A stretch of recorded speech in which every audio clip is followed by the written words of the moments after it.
Well, it's been a minute since we've done this, but it's Big Rich and Haas. We're giving you a little bit of a preview of what you're going to get from us here in the very near future on a weekly basis with our wrestling show here on Driving to the Top Productions. Haas, what's going on, buddy?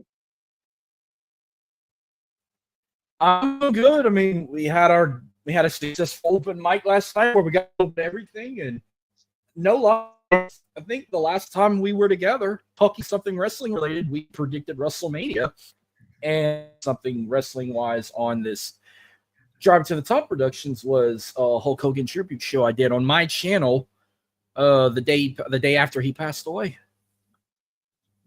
Yeah, it was. That was one of those things that I caught like right when it happened, and ended up being able to jump on real quick with the way my work was. It was kind of weird the way it played out, but yeah, man, it's been a minute. Um, Very glad to be able to do this again with you, though. Of course, as you can see from my background, uh, talk a little John Cena and farewell tour. You know, I, I don't know about you. Where are you at on this whole thing that they've done with the farewell tour from the jump? The heel turn and the whole works. I mean, I'm gonna say, to be honest with you, probably I've enjoyed about 70% of this. I mean, you reunited with some rivalries to feud with. We got one more match with Orton, one more match with CM Punk, one more match with Brock Lesnar, one more match with AJ Styles. The heel turn was surprised, but I felt like it went nowhere because after it happened, we never saw The Rock again. Cena magically became a babyface again, courtesy of the fans, after Cody took the belt from him again. Yeah. And I feel like now it's a better turn of events, despite this last time is now tournament, which I feel like it's kind of a corny tournament right now. But I think the main question is when we get to it is who else is in this tournament, and who are these two mystery opponents for like LA Knight and Solo Sikoa coming within the next several days? Yeah, and I mean, LA Knight's a whole nother discussion because they've absolutely just stuck him under the rug for right now. Um, yeah, I loved getting the chance for AJ to get his match and guys like that. You're definitely going to get Orton. Um, to me, what I would like and what I think is going to happen are two completely different things. Because I know it can't happen. What I would like for his last match is Kurt Angle. Yeah, that would be great. But Because that was his first match. I know he just had, I think, placement surgery or knee replacement. He had something where he can't even get in the ring again. But I mean, I would like if he could be a part of something like a special guest referee or something. Well, they have said that he'll be there, whether he's a part of it or not, but ideal situation, he would have Angle for his last match, and because it'd be a full circle kind of deal. There's always that conceivability, and I don't know exactly where Tony Khan is going to sit with this. Edge or Jericho. There is that possibility of that being his final match. I also, if it's the guy that I heard a rumor today about, I'm all about it because I am a huge fan of this guy in NXT and have been a fan of his since he was in AEW. If it's Ricky Starks or Ricky Saints now, I'm all in. That'd be interesting. I'm all in. But because I'm sorry, go ahead. No, I was going to say if he puts Saints over, that just even puts a bigger rocket on the back of Saints. Mm-hmm. 5 names I've seen spoiling around that could be his final opponent. They said Jericho, they've said Edge, they've said. Well, actually, I'm going by who could 2 of these 5 mystery opponents be. Remember, there's also 4 more superstars they ain't announced yet for first round matches. They still have 2 more of those, but like for LA Knight or Solo, 5 names that went around as like an Edge or a Chris Jericho. Some think Joe Hendry. Some think Matt Cardona. Some think Nick Nemeth or Dolph Ziggler. Yeah, and I've also heard Gunther. Yeah, we already know who Gunther's winning that matchup when he faces Javon Evans, so that sucks for Javon. It does, but I'll tell you what, Javon Evans is one of those guys that 2 or 3 years from now, he's going to be a top level guy. Absolutely. But Cena versus Gunther, okay. I just don't think Gunther needs, and that's where, if you've listened to what Cena has said, he said he wants this last match to help the younger guys, to help the next generation of guys, which is kind of why I took Edge and Jericho and went, no. Plus, I don't know if Tony Khan would let him go, but the Ricky Saints idea, that makes sense. Or Joe Hendry for that matter. But he's got that whole thing going with him and Thea Hale right now in NXT, and Gold Rush. But I'll tell you what, Joe Hendry's valid, very valid.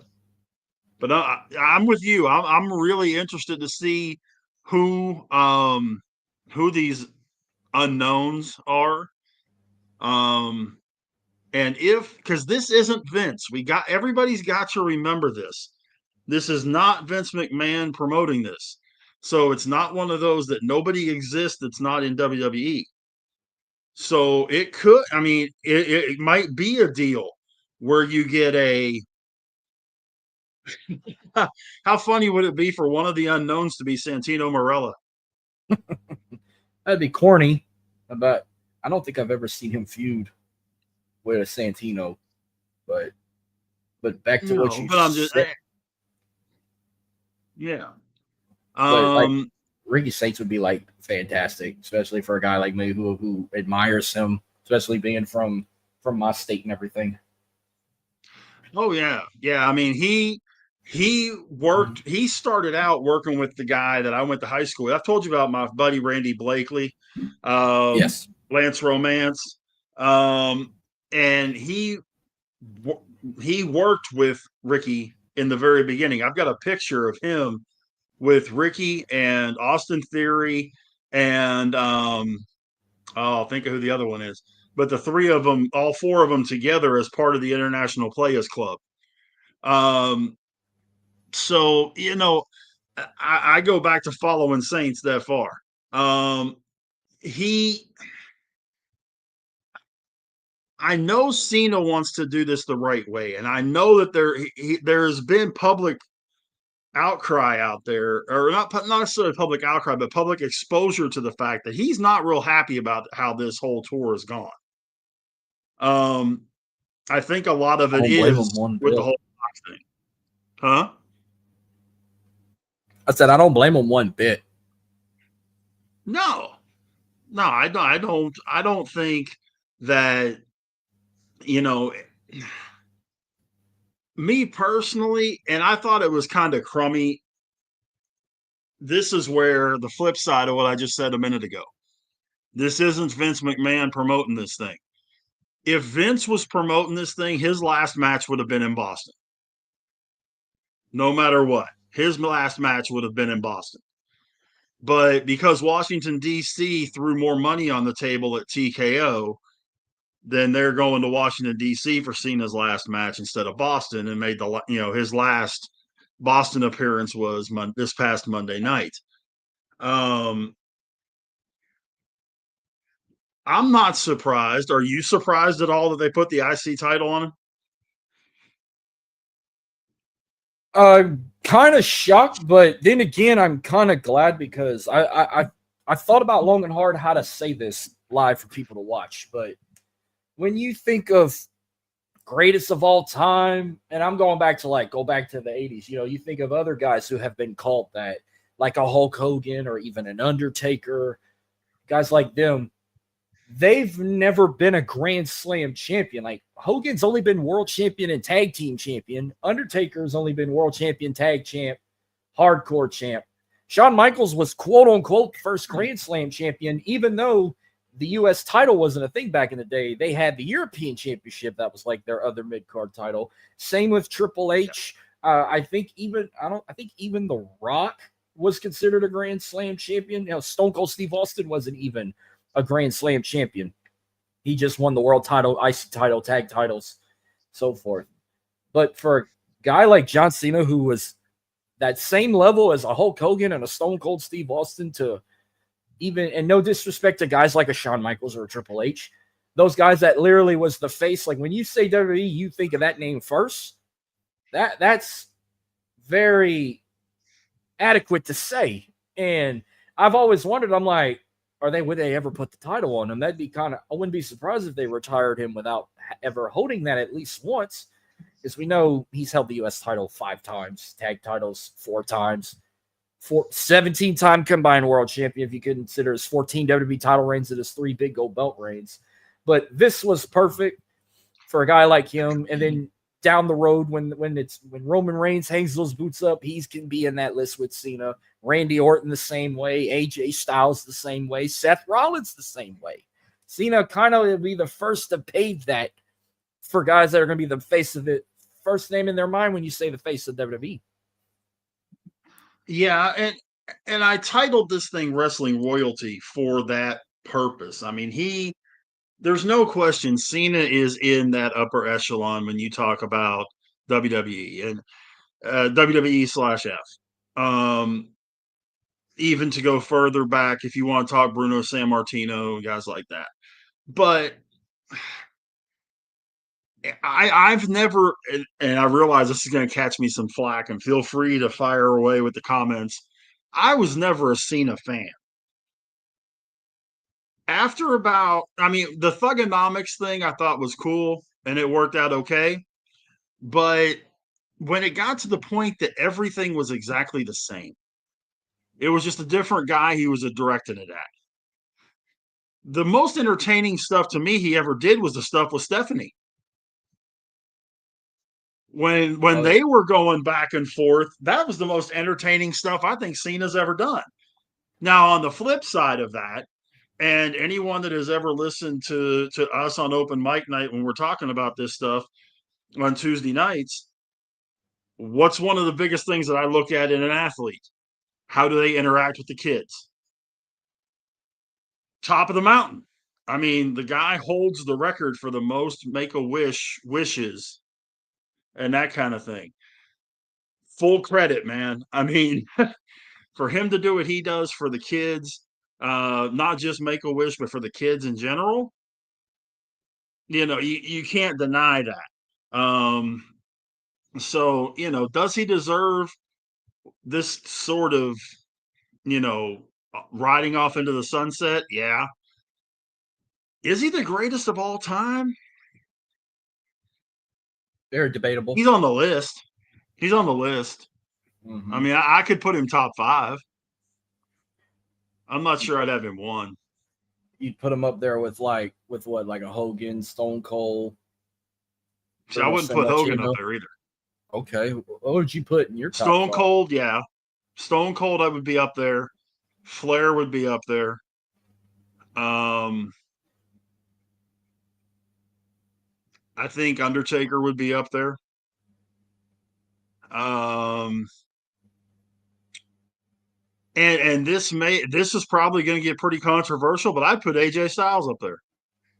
I don't see that controversial. I think he's a fantastic character himself. One of the things that you can give Cena, though, and it was timing. It was pure timing. If you remember correctly, when he came in 2002, things were kind of, you had just left the Attitude Era. Things were kind of, wrestling was kind of not what it was. Austin was retired. Rock was done, all that stuff. And he came in and reignited that fire. And the ruthless aggression thing, he took that ball from Vince and ran with it. When he came out and even acknowledged it in his first promo, Angle says, well, what do you have that nobody else has? And he says, ruthless aggression, and knocks Angle down. he did bring the help. He was a major linchpin in bringing the WWE back up. He, Angle, Lesnar, Orton, Batista, those guys. But I for that, I think he should also be looked at because what he did and the guys he was working with, I think that may have ended up saving what was going on because you got to remember during that time too, you had the transition. They had just bought WCW,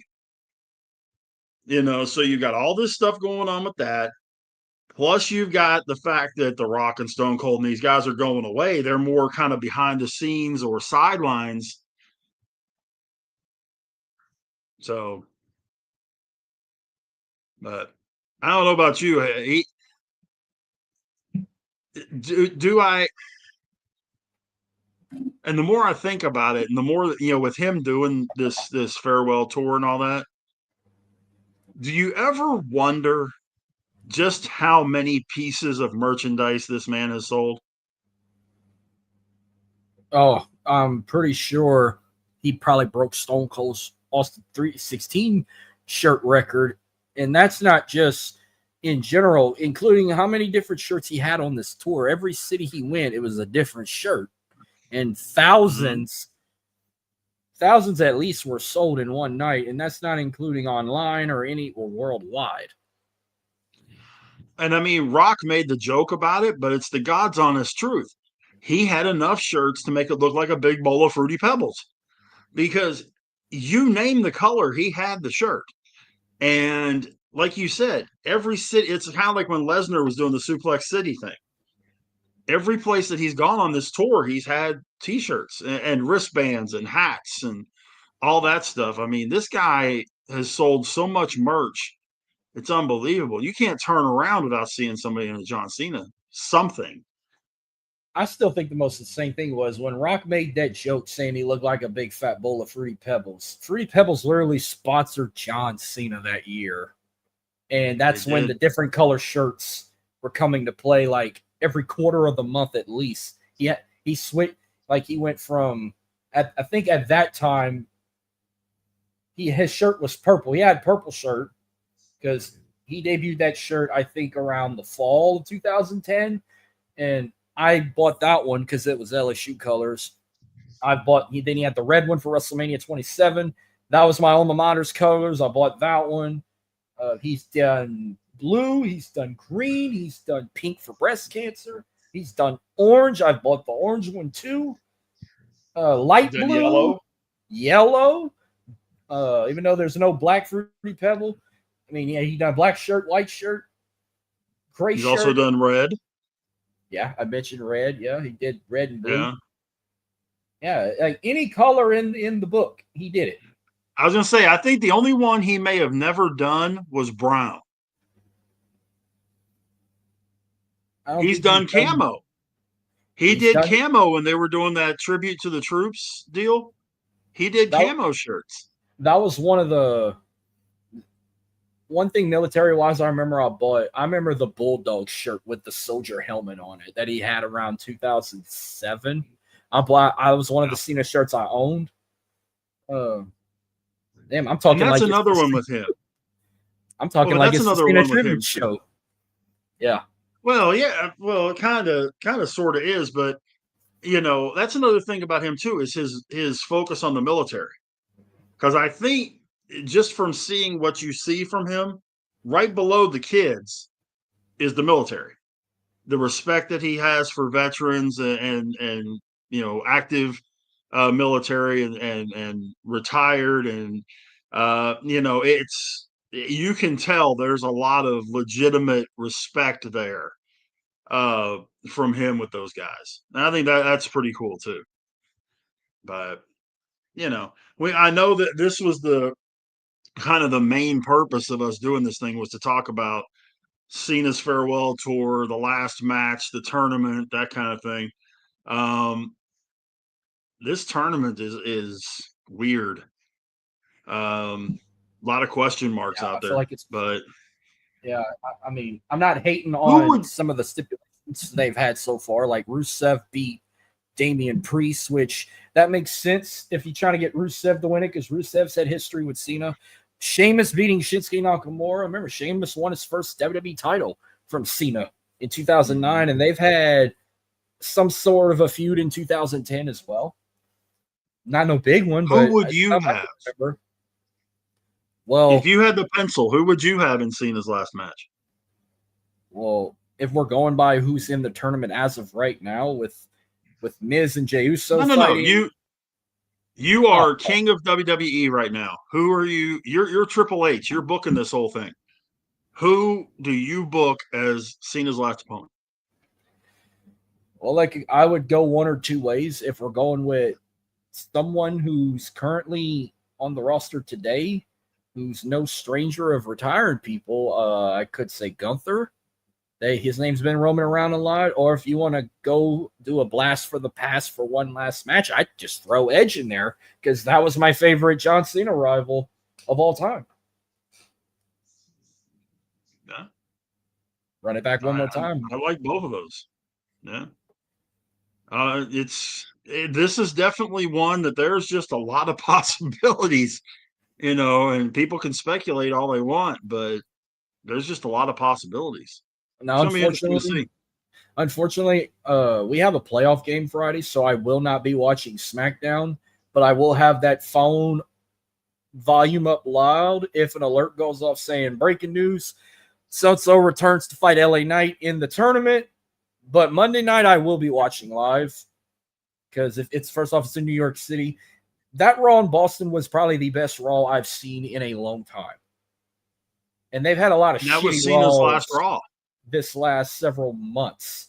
But yeah, I knew they were going to Yeah. make it special, and they sure did with it being in Boston, starting with him winning that belt. Yeah, and you knew at some point him and Dom were going to cross. You knew at some point they were going to have to put him and Dominic in together somehow. I wasn't sure it was going to be for the title, but there was going to have to be a Dominic and Cena match. Um, I think they did. I think it worked out great, like you say. And there was a great, all those great lines that Cena's had.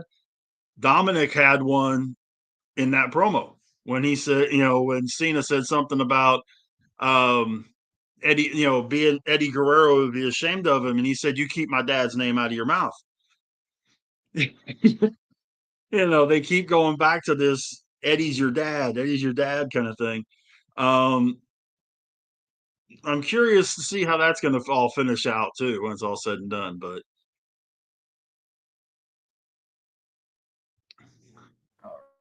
I had to listen to what Hangman said. He told Joe he wanted him in a cage at full gear. That's why I had it on mute. oh, what's that now? Because oh no, I was seeing what Hangman cut a promo on show. They dropped the cage down while they were beating him out for Hobbs and who else? Who else is it? Oh, Eddie Kingston got in there to aid Hangman, and then he told him leave Shibata at home, leave Hobbs in the hospital. He said, "I want you in a steel cage match at Full Gear." So Joe and Hangman are fighting in a cage at Full Gear for the world title. It should be a good match. I mean, Joe's the best they've got. Let's be perfectly honest. I mean, Joe's The the only best wrestler they got. They should have put. Yeah. I think just what's crazy is I'm not that big on AEW. They haven't been as good either. But the fact that it's blood and guts, that's the only reason I'm tuning in tonight to see if they can out top I'll tell War you what. Games that's coming up. And then I only watched last week because they were in Houston last week, but I didn't go. And I'll go strictly off of the depth of the division. Their women's division is better than WWE's. I can't argue with that. Their women's division is really good. The guys, I mean, not a Young Bucks fan. I I like was. FTR. I just wish that they wouldn't have just wet the bed with FTR. FTR could have been the 2020s Midnight Express, and they completely screwed the pooch on it. I don't really care. I mean, the last pay per view I watched was All In because that was like their WrestleMania, and I almost went to that show.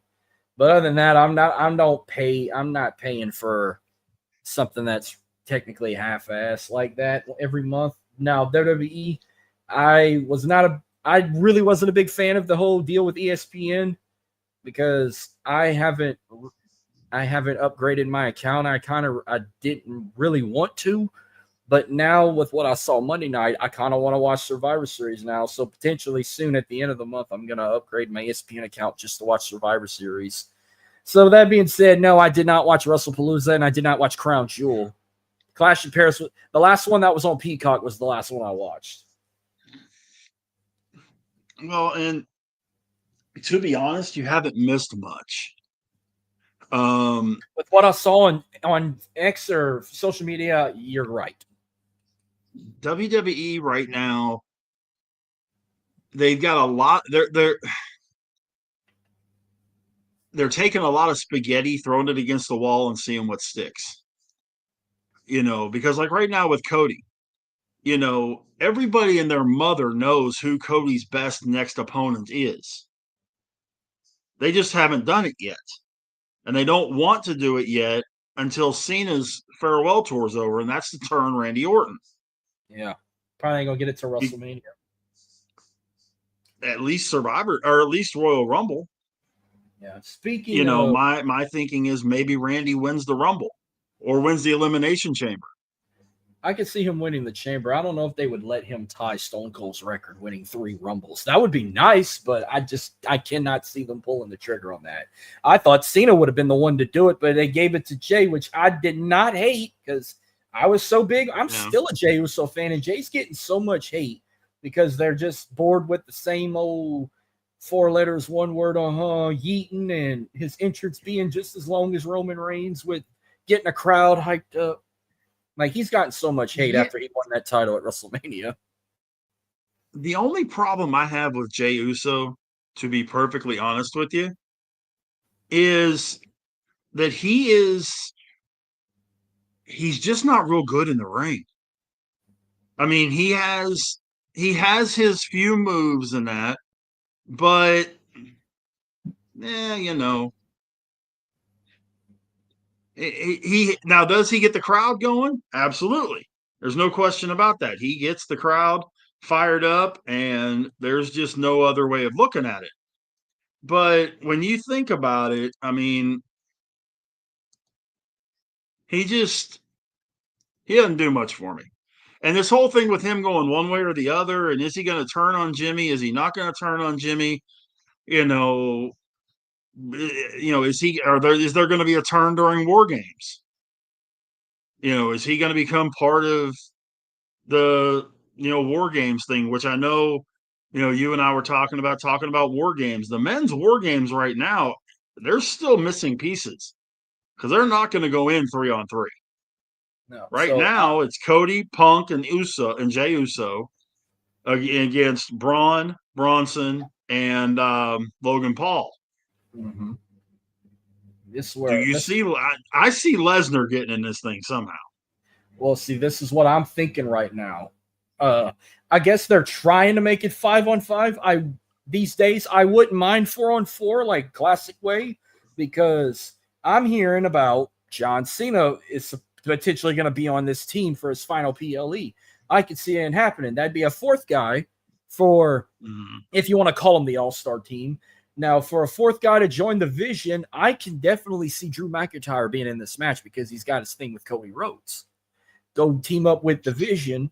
Now, if you're trying to make it 5-on-5, yeah, I could see Roman being a fifth guy with Cena, Punk, Jay, and Cody.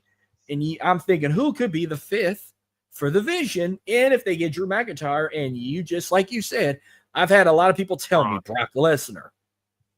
That is the only problem. The only problem with McIntyre is that he's suspended currently. He's indefinitely suspended for claymoring the referee. Not last Friday, but the Friday before. I didn't hear how. I don't know how long he's suspended for. They didn't say how long. It's an indefinite suspension. Okay. So I don't know how long. I haven't heard how long it's going to be or anything. but your logic makes sense because it does line up where you'd have, Cody's got the issue with McIntyre.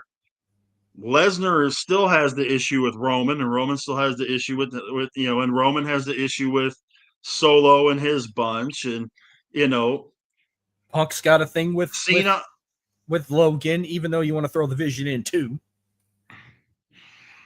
Yeah, yeah. And see, I don't. Do you look at Logan Paul as just a placeholder right now? For Seth Rollins, yes. Because if Seth Mm-hmm. was not hurt, he would be the fourth guy right now. Well, he would be them three if you add Drew and Brock on the team. I think if he was hurt, Logan would not be an effect on this. So I was thinking the same thing, that Logan Paul's just there as a placeholder. Thanks a lot. And what I could honestly see happening, and this would just absolutely set the whole internet wrestling community on fire. Seth comes back, and the three of them turn on Logan Paul, and they Hey, just beat we've the been absolute fooled. fire Yeah, out of him. we've been Bronson fooled on women. tsunamis him a couple of times, that kind of stuff. Um, but I mean, does Seth come back? Does he come back as a member of the Vision? I think not. I mean, I think this I don't either. injury is for real. I think it's for real, and when he comes back, he's going to come back as a babyface. But if he goes after Mm-hmm. Punk, I mean, do they make Punk a heel all of a sudden in this feud if they go back and rerun this? That, I mean, a million questions could come into that. Yeah. But here's my thing for the Yeah. women's war games.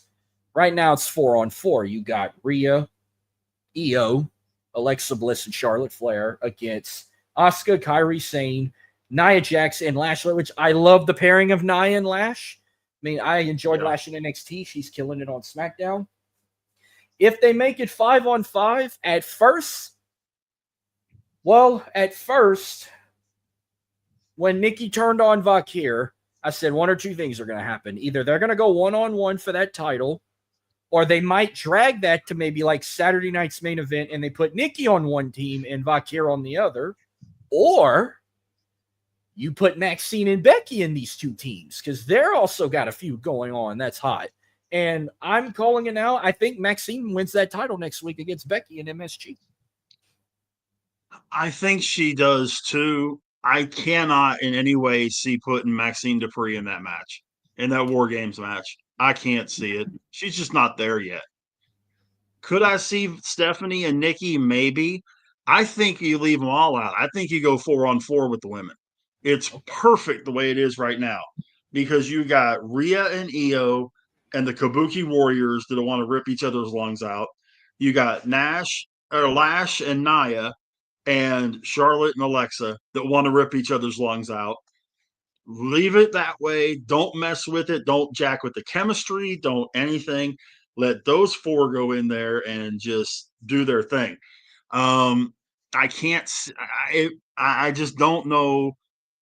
I think you do two separate matches. You have Stephanie against Nikki. You have Becky with her rematch against Maxine, and go from there.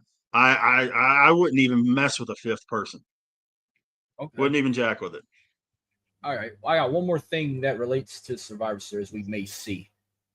With what's going on, people's been asking, what are they going to do with Dominic? Because it's in San Diego, it's in his hometown, it's in his baseball team's ballpark. You think they're going to give him something to be reckoned with? Like I thought maybe they were going to put him challenging Punk or something, or I thought at first they were going to have him win the mega title from Vikingo, but they didn't wait too soon for that. No, I think what they might do now, I think we're unfortunately going to get another father-son match, but I think it might be title versus career. I think he puts that mega title on the line, and Ray puts his career on the line, and then he finally retires his dad. Very possible. I think Someone that's said, really possible. or someone said mask versus hair. I said, no, it's got to be title versus career, not mask versus hair, because I have him beating Ray. I can't see Ray without his mask again, like in 2000. Like he was in the filthy. Yeah, and the other part of it too is, I mean, Ray has gotten to that point that being in the ring just isn't there anymore. I mean, you could even see the other night when those two were in the ring. Plus, I don't he's not Rey recall. Mysterio. Yeah, he ain't what he was like in between 2002 2006, but he calls himself not he ain't call himself the king of the luchadors, but he says you're not going to respect lucha libre because I am lucha libre. And then he fights for that legacy, but he's never won that belt. But his son did, and like give him a shot to win it, even though if he don't win it, I don't see him winning it. Maybe be like, I'll put my career on the line to try and win that, where you don't disrespect lucha libre, or like because you've seen him talk like that when Dom said, "I'm Yeah. the king of the luchadors. I'm better than my real father Eddie Guerrero." Stuff like Yeah, kind and of that's cool. maybe where you get Mr. Iguana and these other guys involved and all that kind of stuff. Hey, I love Mister. I love Mister. I have been enjoying this partnership with AAA, and I love that I can catch it for free on YouTube because I love watching Mr. Iguana. I love watching Psycho Clown, Pagano, Dr. Wagner, Vikingo, even though people hate him. I want to know where you can tune in weekly to watch this because I only see stuff on Instagram. I don't know if they got a I partnership haven't with the seen anything. network, but I would tune in weekly. I wouldn't care if I couldn't understand a word they're saying.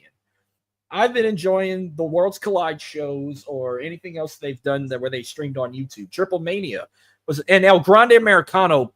That's going to be the next mega champion. And Ludwig Kaiser, I feel like is way better than Chad Gable. Like when Gable come back, just keep it to Ludwig. He must be Yeah. using Babel for a German guy that can speak proper Spanish without hesitation. He is killing it. Well, from what I have read, Kaiser can speak like 6 languages. Genius. Yeah, he's a very educated guy. Um, but see, I'm waiting for them to put the Lucha Brothers back together because Yeah, I Ray mean, Phoenix and Penta were have been a tag team everywhere they've been. mm-hmm. And Phoenix and Penta is a tremendous tag team.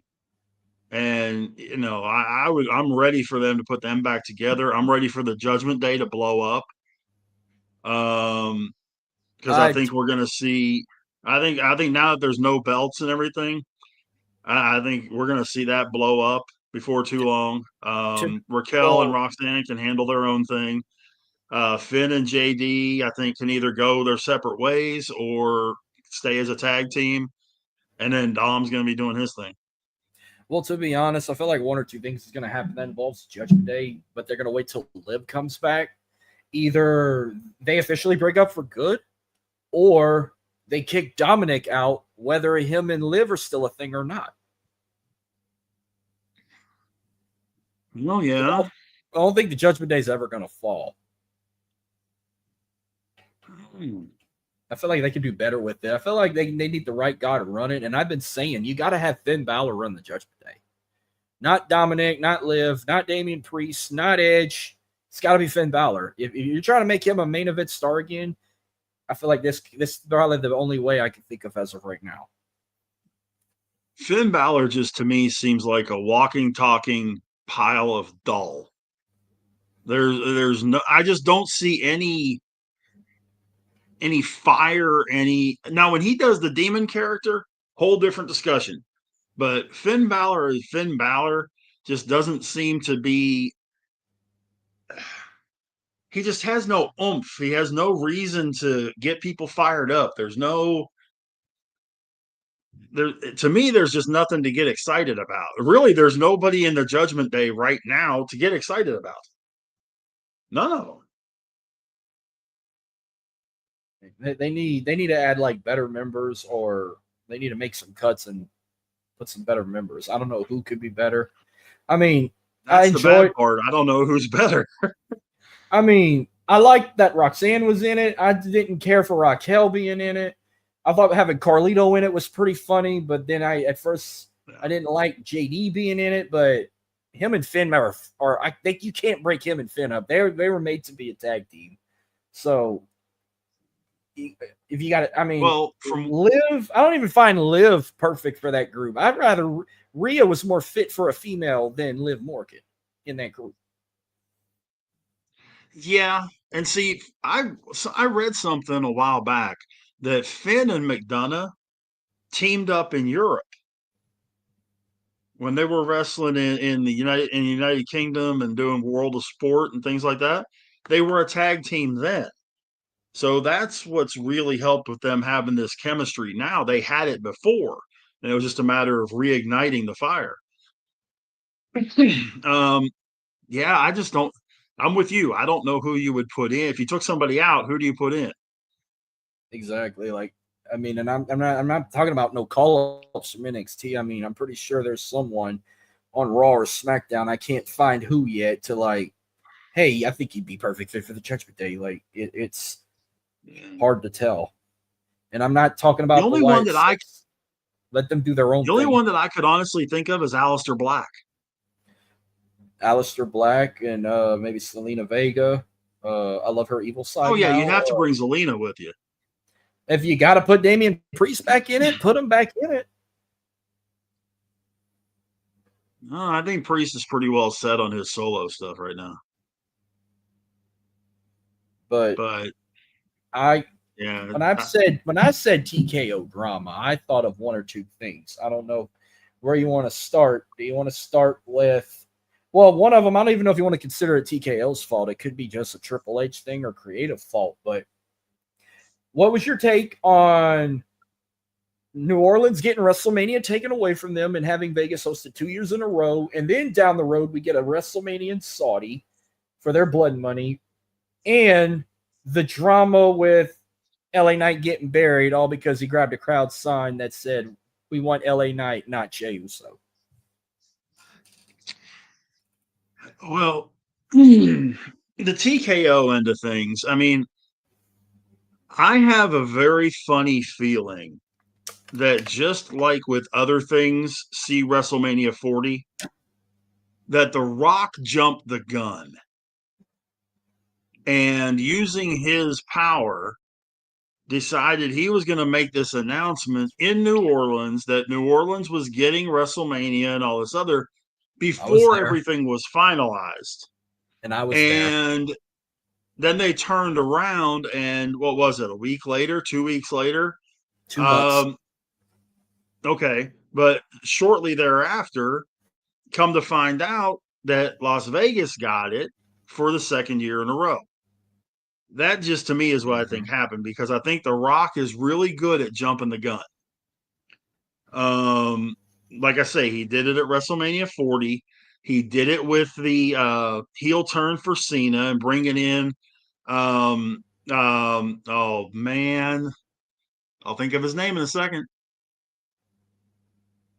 The rapper that weighs about 64 pounds, Travis Scott. Travis Scott, bringing him in and all that. No, that was 100% That was a. Rock stupidity. I didn't get that. Um, When Cena turned heel, I didn't get why Travis Scott had to be involved. I got The Rock, but it's like after that we never saw him again. Like, what was the point of having The Rock? When Cena could have did that all on his own. You didn't need The Rock to pull the trigger to do that. Cena could have just did that on his own without The Rock and Travis Scott in there. I felt like that probably would have been way better. Cody and Cena in the ring all by themselves, and then he just looks at the camera mean and then kicks him in the balls. That would have been better than The right. Rock doing that. Yeah, I mean, people talk about Triple H's ego. Rock's ego leads him into accounting.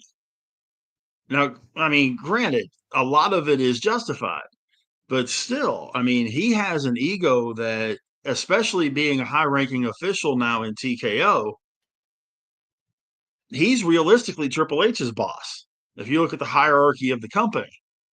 So, yeah, I mean, you're asking about that. I think that was 100% The Rock, not necessarily TKO, but Rock's jumping the gun before And to be everything was honest, finalized. we don't even know. And to be honest, we don't even know when they're even going to get it because we already know they're not getting it in 2027. That's going to Saudi. When Uh-huh. Indianapolis was promised to WrestleMania, and Nashville was also promised to WrestleMania, and Minneapolis was also promised to WrestleMania, future From WrestleMania. what So I we don't know when they're going to come back. And well, they from were what I given gather, money in the 28 bank. is Indy. Mm-hmm. Okay, well, the only thing I can say is, for them to say, "Oh, I'm sorry that The Rock jumped the gun. We're going to give you an exciting show. We're going to give you money in the bank, but now instead of doing it in whenever they usually do it, beginning of the summer. It was supposed to be at the end of August, but now it's going to be Labor Day weekend, which don't make no sense. You're doing it after SummerSlam, but hey, I really don't care because you know what? I'm going to end up still going. I'll end up being there if the tickets are not overpriced because it's New Orleans. Well, and that's the other thing, man. Ticket prices for these PLEs have gone through the roof. I don't think we're going to see a problem. WWE and TKO are going to run into an issue with this Saudi WrestleMania, not at the event itself. The event's going to sell out. They're going to have whatever, 80,000 people, 85,000 people in that stadium. Wherever That's they have not it going to at. be the issue. The people that they're going to have where they're going to have the issue and lose money is the whole week worth of stuff beforehand, where they have all the fan fests and the fanatics deal and all that kind of good stuff. You're not going to have as big a turnout. You're not going to have, 3, 4, 500,000 people walking through that thing over the course of a week. You're not going to travel from, Texas to Las Vegas or from, Florida to California to go to WrestleMania. You're not going from the United States to Saudi Arabia. I doubt Green Shirt Guy will be there. I'd be surprised if he's there. And that's why I'm waiting to see what happens with the Royal Rumble because, they're getting the Rumble too, which that's going to be weird watching a Royal Rumble PLE around 12 o'clock our time. Usually the Saudi PLEs in Central Time are around 12 o'clock, 1 o'clock in the afternoon. Same with WrestleMania. It doesn't make they'll do what they're going to do. They're going to see that they lost on the deal. They lost outside of the deal. The event itself is not going to have any change because they're still going to have the Saudi people that are going to show up for the event and pay the money and all. Plus, they get paid by the Saudi government just for coming out there. They pay them a lot. Where they're going to lose the money is in the peripheral stuff. And that's a lot of money that they generate in revenue from merchandise, memorabilia, autographs, all that stuff. Yeah. I mean, that because this just in, folks, that autograph money doesn't go all to the talent. Sorry. No. You pay that $100 for this. I don't care where you're going. WWE or any other venue that you're going to for a convention or something like that, all that money doesn't go to the talent. Talent gets a percentage. They get like a 10, 20 percentage, maybe more. For WWE, I think it's 25. But whenever you're like conventions and things like that, usually it's either 50 or 75% goes to the talent. Okay. Depending on what show it is. And if they get paid for showing up. Because I know I heard Mark Henry talk. I think it wasn't Mark Henry. Who was it? Was it somebody from Texas? I can't remember. Yes, I do. It was Ron Simmons was talking about when he does these shows and signs that the percentage that he gets off the autographs fluctuates depending on if they pay him to show up and pay his trans and all that stuff, or if they don't. If they don't, he gets everything. If they do, then he gets a percentage. So that's crazy. But the LA Knight thing,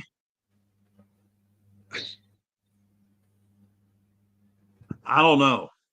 I mean, I think he got hot at the wrong time.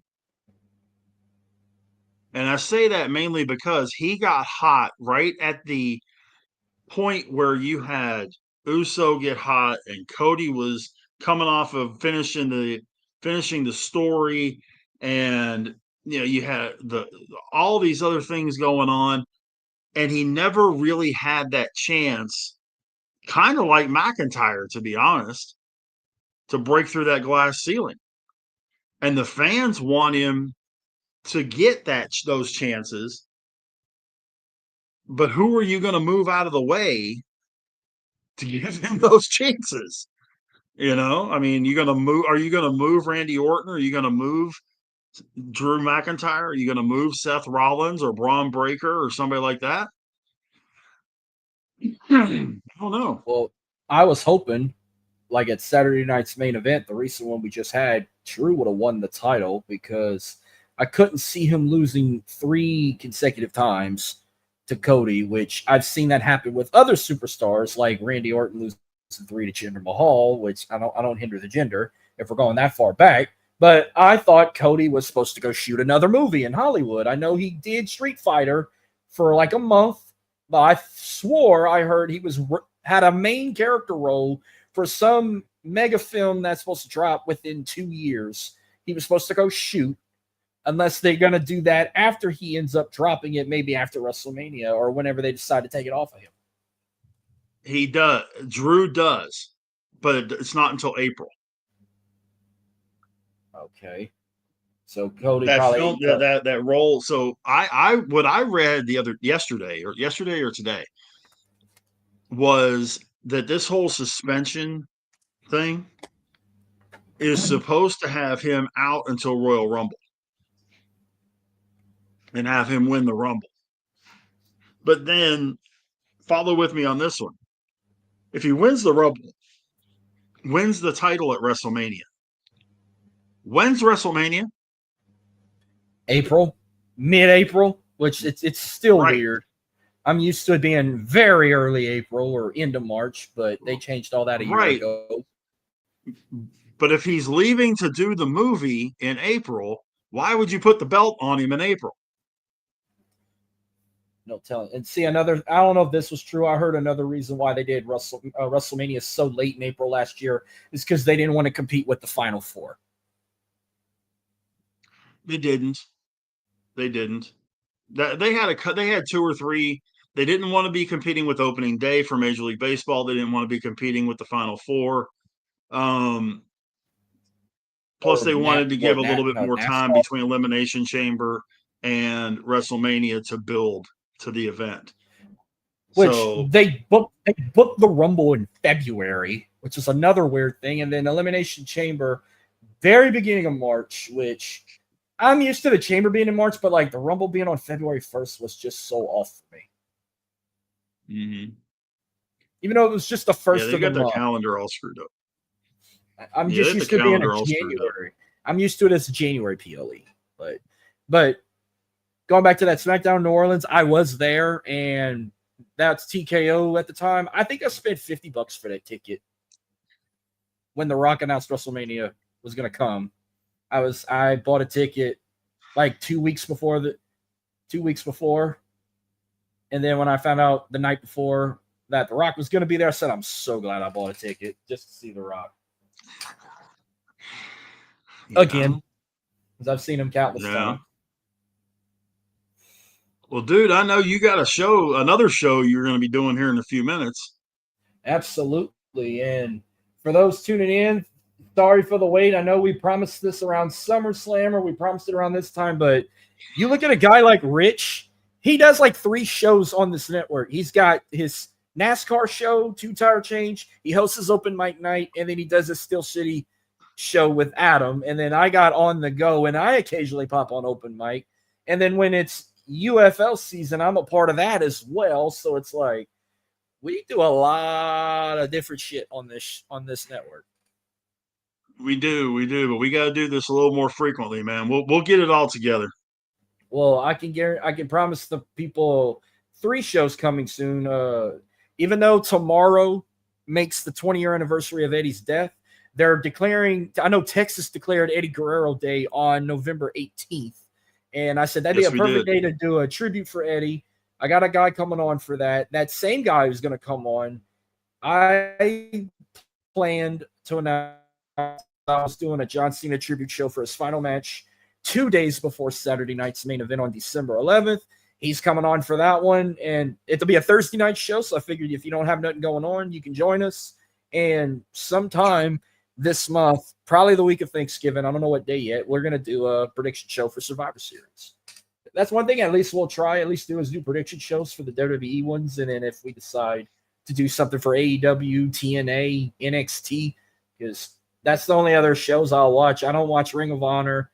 I occasionally watch AAA if I get a hold of it on YouTube, but I don't really watch New Japan. But if the card's good for like Wrestle Kingdom, I tune in. Get up at 5 a.m. for that. But we got good stuff coming. Just you got to you trusted the process. I think if Cena didn't win that IC title, we wouldn't be talking right now. I'd still be You waiting. might be right. You might actually be thank right. You, Cena. But, thank you, Cena. Man, it's been a pleasure.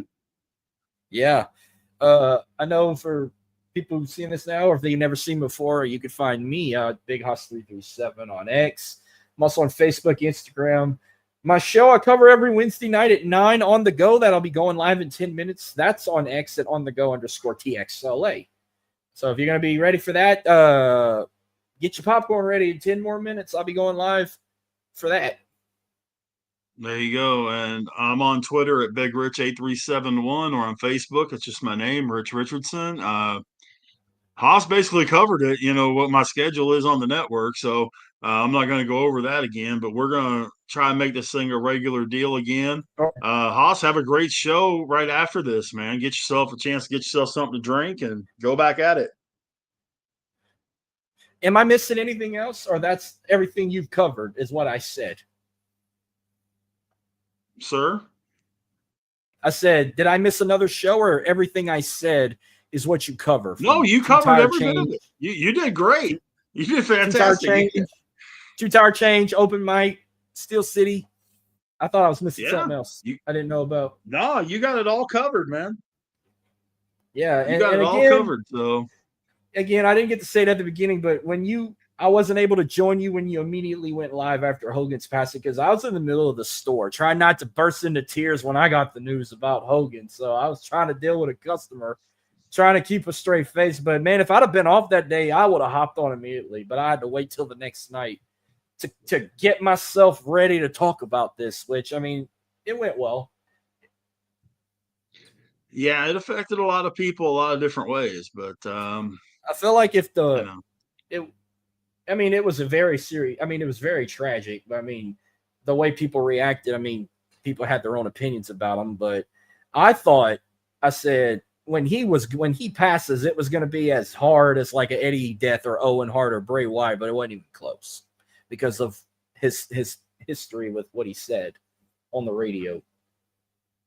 Yeah, it took a heart out of me because I was somewhat of a Hulkamaniac. Even though I didn't live at that time, I didn't see Hogan for the first time until he was in the NWO. But I lived through that Hulkamania 2.0 in 2002. I lived through the original part of it. I wasn't a fan then. Wasn't a fan the whole time through it. So I understood what he did for the business and what he meant to the business, but that still didn't make me a fan. So but like I say, I wasn't a Dale Earnhardt fan either, but I understood what Earnhardt meant to the business. And you weren't a fan of him, but you respected what he did. You respected what he did. I could say the same for certain other wrestlers. Like, man, I've been a fan. Like, I'm not a fan of Dominic Mysterio, but he's carrying Eddie Guerrero's legacy with how he's acting. I'll give him respect for that. That's true. But that is true. All right, man. I'm gonna go get ready for this next one. I'll see you next Tuesday. All right, buddy. We'll see you then. Thanks for listening, everybody. We'll see you later on. Thank y'all for tuning in. See y'all next week.